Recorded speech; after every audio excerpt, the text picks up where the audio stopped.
Socialism has been gaining traction over the last 4 years since dinosaur diet communist Bernie Sanders foisted himself onto the political scene. Like other septuagenarian has-beens, Joe Biden and Hillary Clinton, he's got Senate fever, and only the presidency will quiet the inner screams of disappointment. The problem with Bernie's fever is the blood has permanently rushed to his nether bits as this impossible socialistic fetish leaves his brain deprived and empty. That so many free-spending hussies are crowding his turf and stealing all his great ideas only further maddens the mad professor. When asked about the crowded progressive field with so many vultures picking at his political carcass, and why does he need to run, Bernard asked, why do they need to run? Oh, snap girl. He was also asked about the daunting socialist, the idea of socialism, and shot back, I think what we have to do, and I will be doing it, is to do a better job maybe in explaining what we mean by socialism, democratic socialism.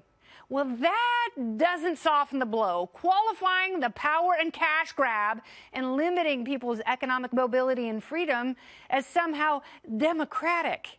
It's okay, Your Honor. It wasn't murder. It was vegan murder.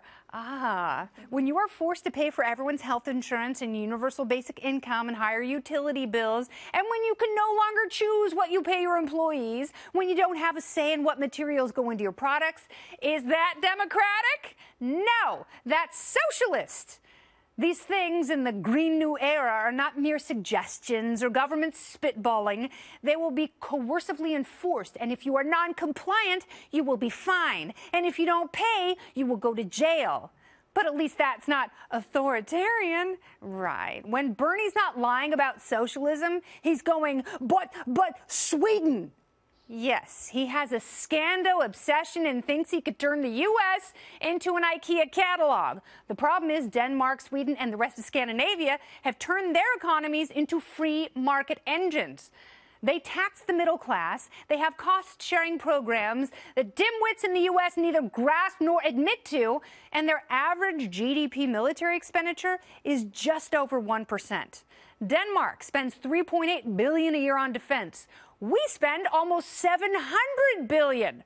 All the Swedish meatballs in the world will never make a direct comparison between Scandinavia and the U.S., mostly because the socialist boobs in this country are too afraid of the free market. And that's the memo.